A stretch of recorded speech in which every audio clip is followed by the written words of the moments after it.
Chapter 7. Sayama had been so successful as Tiger Mask, everybody wanted to wrestle him. And on the 2 or 3 occasions when I quit New Japan over Shinma not paying me, the others hadn't wasted any time moving in. Mark Rocco, who I wrestled many times in England, had already wrestled in Japan for the IWE under his own name, Mark Rollerball Rocco. From there he'd moved to New Japan, still using the same name. I imagine that was through him knowing Sayama from all the matches they had in England, and also through Carl Gotch, who got Sayama into joint promotions in the first place. But really, Mark Rocco's biggest break in Japan came about through a very good friend of mine, Bad News Allen, who later became known as Bad News Brown. Bad News had wrestled in Japan for many years and was very well known to the fans. But at the end of one tour in 1982, Shinma said to him, "Bad News, on the next tour, you come back and wrestle in a mask. You will be Black Tiger and wrestle Tiger Mask." Well, Bad News knew that was a bad idea because he was too well known, and the fans would never buy him in a mask. So he more or less told Shinma, "No. Bollocks to that. I'm not doing it." Which was where Mark Rocco came in, because they asked him to be Black Tiger instead. They gave him the exact same outfit as Tiger Mask, except it was black, and the two of them had some great matches. During the 6-week tour, Rocco would wrestle a lot of different Japanese wrestlers, some of them very good, and he would beat them every single night. Then on the last night of the tour, he'd wrestle Tiger Mask for the World Championship, but never managed to beat him for it. One time, when Sayama had been out injured and the belt was vacant, Rocco did become the champion by beating Gran Hamada in the final match of a championship tournament. But he was only the champion for a couple of weeks because as soon as Tiger Mask was back in the ring, he lost the belt to him. We were good friends, Rocco and me, we still are, but I know he wasn't happy about me going back to New Japan. And I could understand that, because I was taking the limelight. Every time I went back to Japan, I was using more dangerous moves and taking more risks. It was what the people came to expect. Sometimes, and this happened to me a couple of times, you'd get right up on the top turnbuckle to dive onto your opponent, and then realize he was way out of position. In America, or even in England, you might get away with climbing down and saving yourself from getting hurt. But not in Japan. Once the crowd sees you go up, they start getting excited, because they know you're going to do something risky. But if you climbed back down, they'd laugh. Just like they did if you kicked somebody in the balls. So, unless you wanted everybody in the building laughing at you, once you got yourself up there, you had to follow it through, the headbutt or the splash, and if you missed it, well, tough, you got hurt. One thing I did learn to do in Japan was pace myself. The first few times I'd gone over there, I was doing quite a bit of damage to the Japanese wrestlers in the first few matches, throwing them over the ropes and into the steel barriers, all at top speed, and the promoters were getting a bit worried. The referee said to me at the start of one tour, "Dynamite, please, we've got 6 weeks. Our boys are getting hurt. More easy please." So after 3 or 4 years I could pace myself in the ring without taking anything away from the matches. But, whether it was the constant pounding on my back from all the suplexes and the piledrivers, or whether it was the steroids, or a combination of both, at the age of 25, my back was starting to give me some serious pain. Sometimes my ribs, my kidneys, my whole body, just ached. But I never thought of cutting the high-risk moves out. Never. They were what the people had paid to see. I think the men in suits who always sat on the front row enjoyed my matches, because on a couple of occasions, they took me, and some of the other wrestlers, for a night out. I'd heard a lot of things about the Japanese mafia, some good, some not so good. For example, I heard that if somebody in their family, their brother or even one of their kids, did something wrong, they'd cut their finger off. I also heard that they controlled all the taxi cabs in Japan, and that the taxi drivers were mafia employees. I know it sounds unbelievable, talking about the mafia, because to most people they are something you see in the movies. But they were real, so were the mafia wars.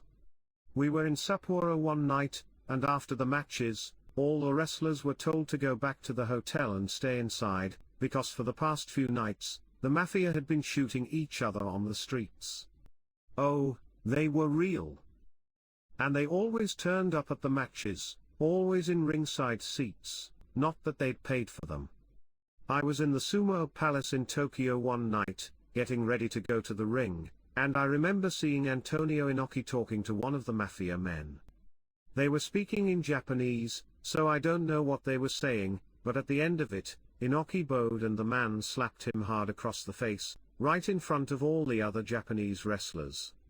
Inoki said "Domo arigato." Well, I knew what that meant. Inoki, who is a big name in Japan, had just thanked the mafia man for slapping him across the face. That's true. Personally, I thought they were very nice people, especially when they took us out on the town. They didn't take everybody. I remember one time there was myself, Davey Boy, Bad News Allen, the Samoans, Afa, and Sika, and some of the Japanese wrestlers. They took us to restaurants, strip clubs, even live sex shows where the audience could join in. Some people did. One wrestler, no names, but he was hung like a horse, stripped off and frightened the women away. But, no, as far as I was concerned, the Japanese mafia were very nice people. And as long as you didn't cross them, they were okay with you. And they did enjoy their wrestling, especially when the Americans were there. Hulk Hogan was a big draw for New Japan. He had been coming over for quite a few years that I knew of, first from the OR, and later, from the WWF. And like I said, he was making a lot of money for Inoki, no doubt about it. Maybe too much money.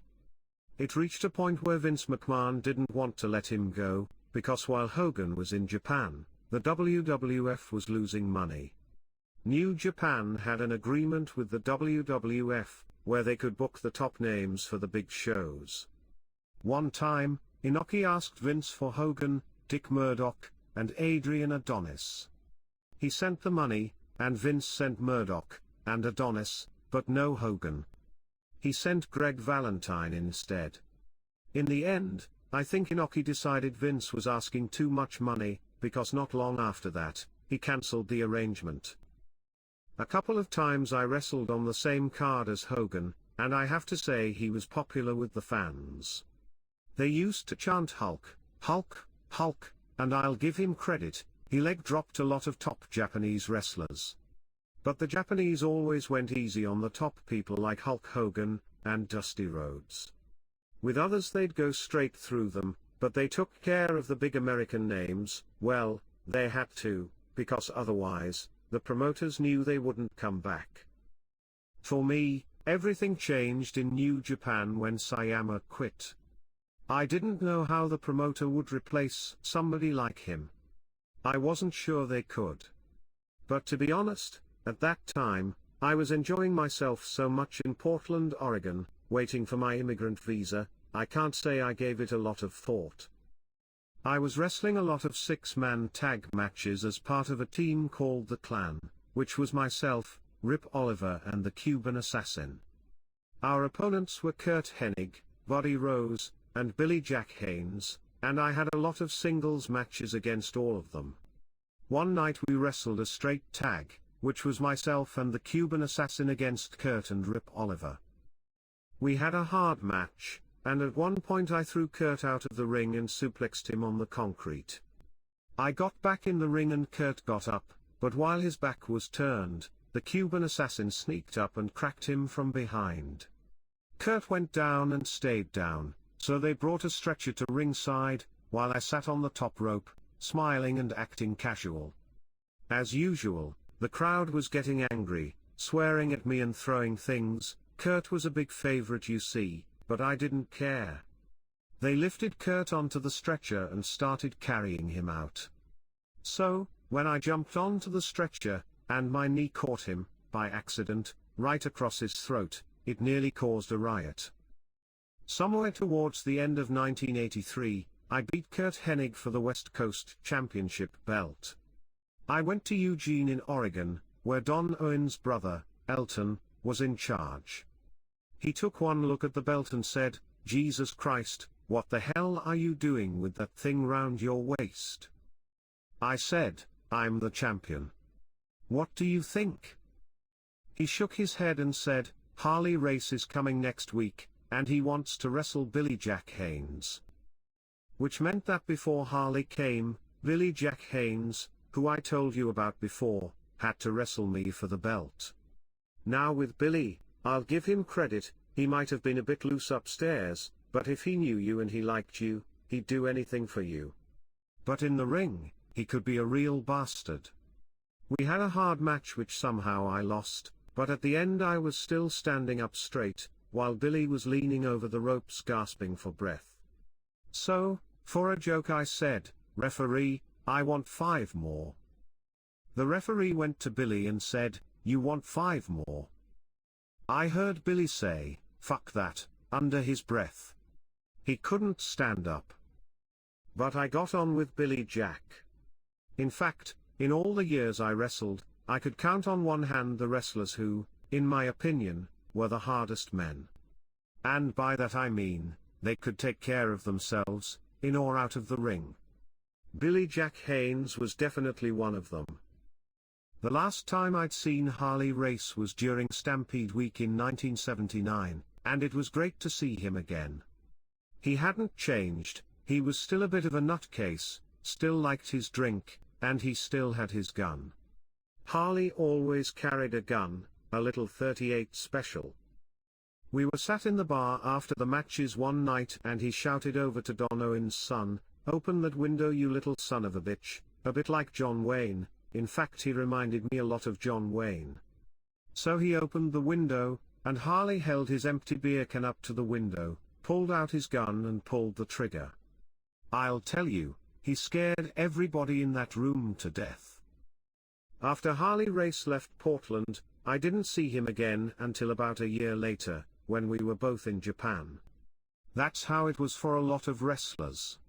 Your paths might cross, just for a week or two in a certain territory, and then you might not see each other again for years. But it never made any difference to Harley Race and me, we became good, very close friends. I'd say, he was one of the best I had in the business. Business wasn't bad in Portland, but in some of the smaller towns in Oregon, like Salem and Eugene, where wrestling wasn't shown on television, it was bad. Sandy Barr, who was Jesse Barr's dad, used to promote Salem, and I know he barely made enough money to get by. The only time he made anything was once a year, when all the big names came in, like Harley Race and Andre the Giant, and then they'd do great business. Sold out every night. Sandy would be so excited about making all this money, after he'd paid the big names, he gave the rest of it to us, the wrestlers who were there every week. All year long he'd be scraping by, and when he did make some money, he gave it away. He was a very good, kind-hearted man, a great man, especially for a promoter. Portland wasn't too far from Calgary, and sometimes I brought my wife, Michelle, down for a few days. And when I had a few days off, I'd fly back to Calgary. I was getting ready to fly back to Portland one day when she started crying. She was expecting our first baby at this time, so I asked her what was wrong. She said, "When you come back to Calgary and I have this baby, everybody will call it a steroid baby." I must admit, by that stage I was a lot bigger. It was only looking back that I realized how much bigger.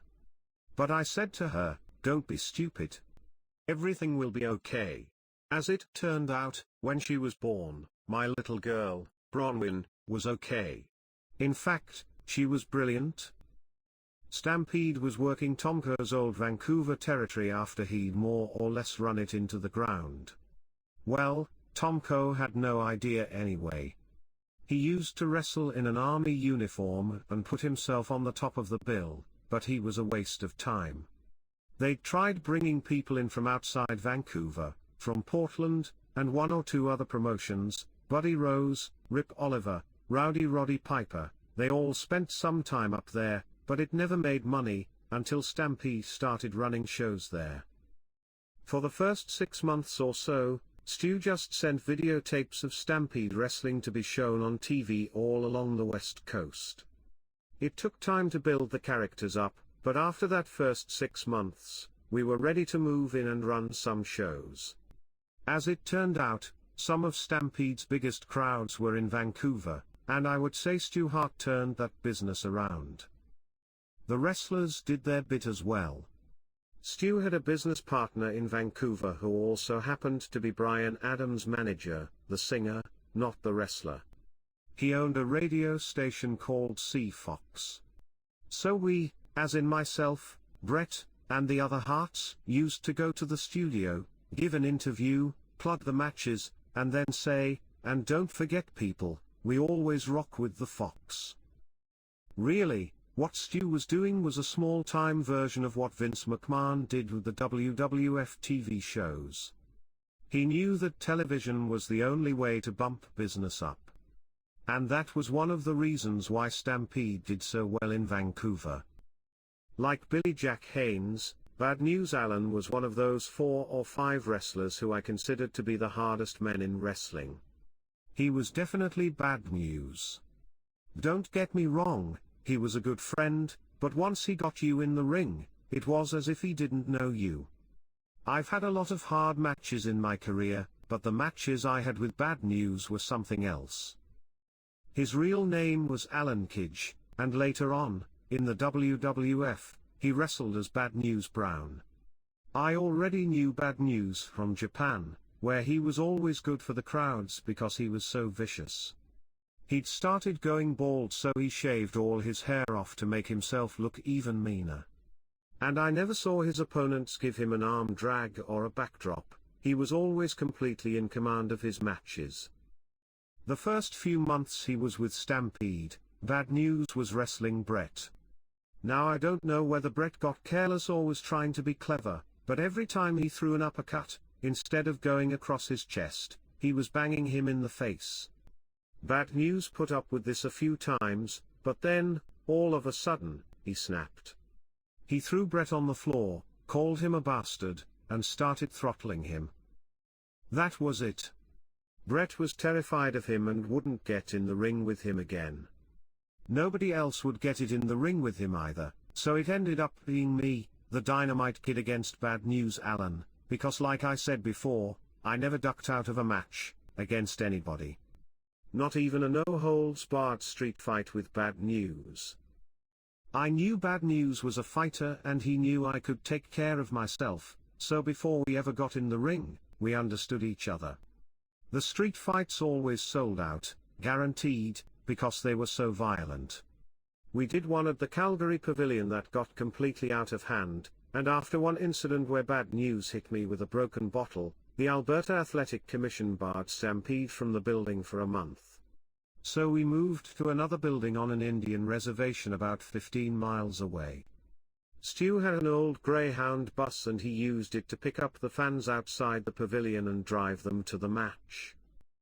The climax to one series of matches between me and Bad News was a cage match in Vancouver. We'd wrestled a normal match, a taped fist match, both televised, and now this, a cage match, so we were hoping for a good turnout. I can't remember the name of the arena, but it was a big building, and right next door to it was another arena. On the day of the cage match, we found out that a rock concert was booked to play at the building next door to us. When we got there, the car park was full. I said, "Bloody hell News, we're knackered here." We thought they'd all come to see the band. But we were wrong.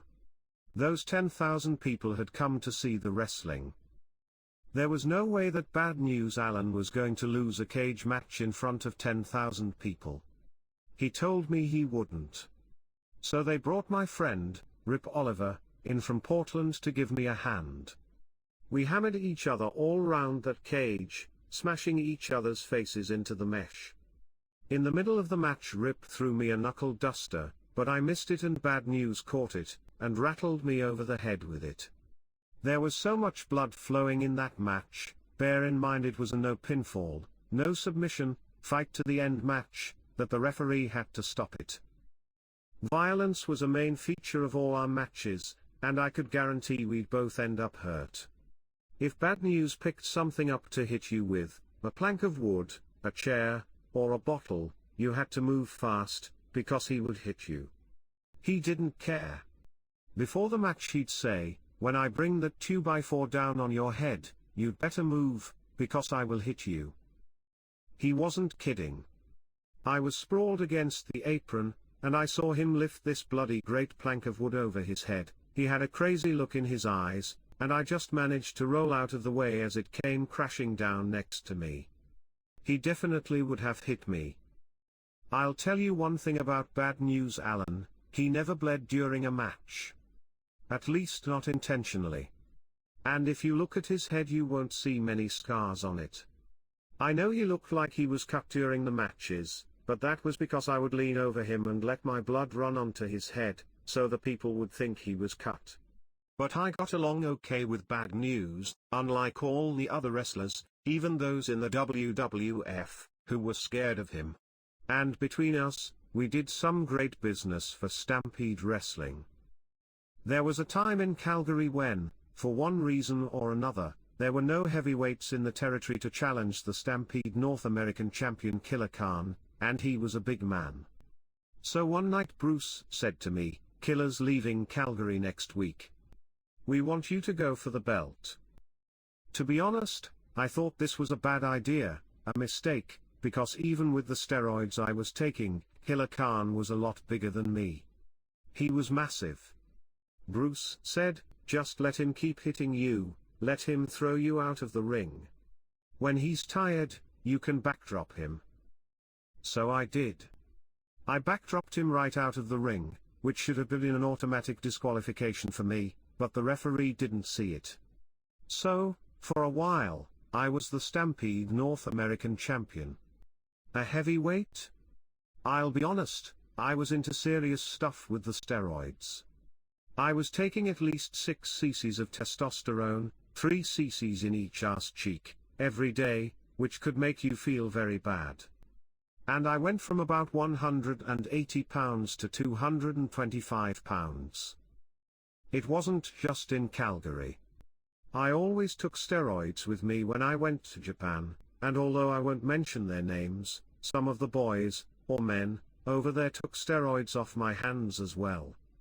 Don't get me wrong, they worked out hard, every day. They might have been doing 1,000 squats a day. Might.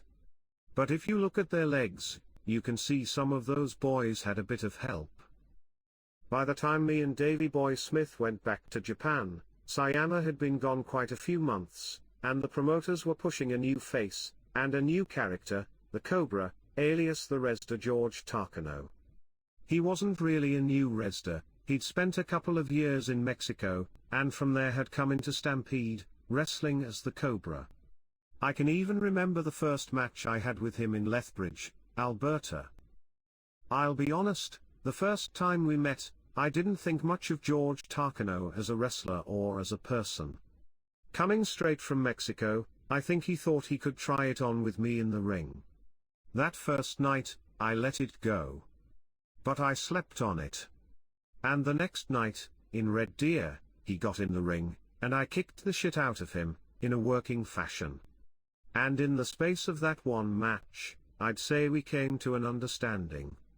After the match I thanked him, being polite, and he thanked me, also being polite. And after that, everything was fine between us. In fact, when we met up again in Japan, we became good friends. So I think New Japan had big plans for Georgie Takano, the Cobra, who was a very good athlete, and a good character. But, like I said before, characters have to build up slowly, which was something New Japan was very good at. There were always loads of young boys around, learning, training, and waiting to come in. They were just kids really, but they'd run around for you, carrying your bags, getting your cigarettes, whatever you asked them to do they'd do it.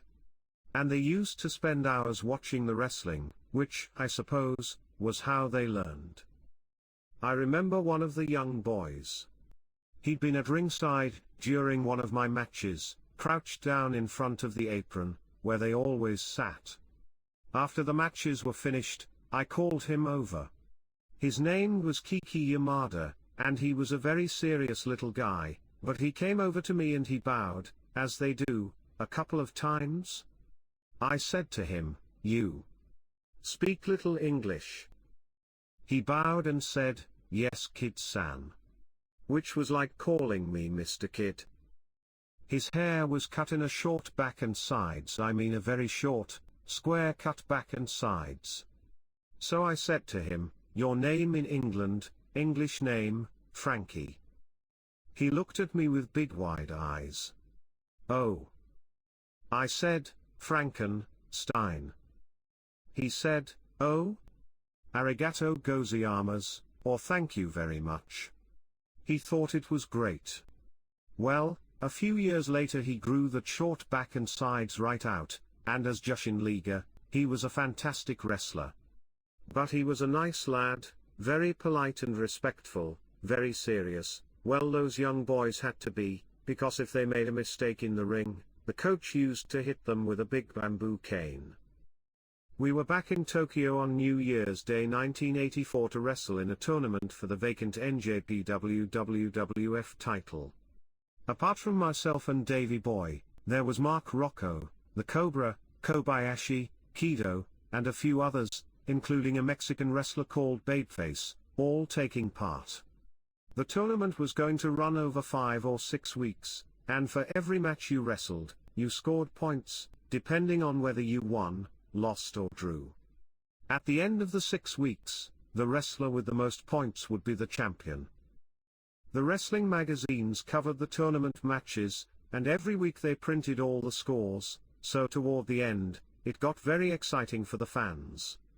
I had matches with Rocco, which were fantastic, Cobra, and Kobayashi, who I remember really hated my piledriver.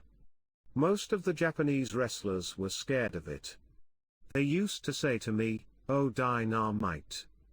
Piledriver. Very dangerous." That was because I'd pick them up and then jump up in the air before piledriving them. I did take care of them, but it was still a dangerous move. The more dangerous the better, as far as the fans were concerned. I'd go up on the top rope, for example against the Cobra, and once I was up there, he'd do a spin kick. Where did I go? Straight back, onto the concrete. Or I'd have Kobayashi up against the top rope, ready to suplex him. Where did that suplex finish? Not in the ring, but out on the concrete, both of us. The trouble was, after you'd done those moves a few times, while they never lost their danger for the wrestlers, they maybe lost a little bit of excitement for the fans. So then you had to come up with something different and even more dangerous. I had to wrestle Davey Boy Smith in Sapporo a couple of weeks before the final. We'd been wrestling each other in Calgary for nearly 3 years, so we knew each other's style and what we were supposed to be doing in the ring better than anybody. We wrestled a good hard match, which I won. And then the week before the final we were in Nagoya where I wrestled Cobra, and he beat me, 1, 2, 3. And on account of that result, the 3 of us, myself, Cobra and Davey Boy Smith, all ended up on equal points, which meant we had to wrestle a 3-way contest, to decide the winner and world champion. For the final night of the tournament, we were in the Budokan Hall in Tokyo. First match on was Cobra against Davey Boy Smith, which I think ended as a count-out or a disqualification. George went back to the dressing room, while Davey stayed in to wrestle me. As soon as I got in the ring I could see he was knackered, sweating and sucking air in. I slapped a headlock on him and I heard him say, under his breath, "Tommy, I'm fucked. Now I've never taken liberties in the ring, even with people I don't like." So fucked or not, Davey got a great match that night, and after 15 minutes, I beat him with a suplex over the top rope, taking us both over, only I managed to crawl back into the ring and win the match. I caught my back on the corner of the apron as I landed, and was in a lot of pain. But now I had to wrestle the Cobra, George Takano, who'd been sat on his backside enjoying a 15-minute rest. And this one was for the World Championship belt. Cobra waded in right from the bell. I was tired and sore, but he came at me hard, kicking me and cracking me, really laying into me. I thought, right. I kicked him back, so hard he had to back into the turnbuckle, and then I hit him with one of my favorite combinations, 2 drop kicks, a nip up, and a middle finger to the crowd. They went wild. Cobra was beating me good, and I let him keep hitting me. That never bothered me anyway. He leapfrogged me, and then tried to give me a backdrop with his feet. But quick as anything I dropped to my knees, hooked his legs and went for the pin before he kicked me off. The crowd were off their feet, and I had my arm in the air, but Peter Takahashi said, "No, only 2. Cobra started to get up. You've seen the back suplexes they do in Japan, like a jackknife. He barely got to his feet before I grabbed his arm, threw it around my neck, put my arms around his waist and took him straight up in the air and slammed him down hard, right on the back of his neck. And this time he didn't move as I waited for the 3 count. That was it. I was the world champion. Now, as special as a world championship belt is, especially in Japan, I always believed the quality of the match was what really mattered, much more than winning it. But to the Japanese, being there was a big deal. So when Peter Takahashi came to me in the dressing room after the match, he was being very serious when he said, "Kid-san, you take the belt home. We trust you. Take care of it. Don't wrestle anybody for it. Then you bring it back."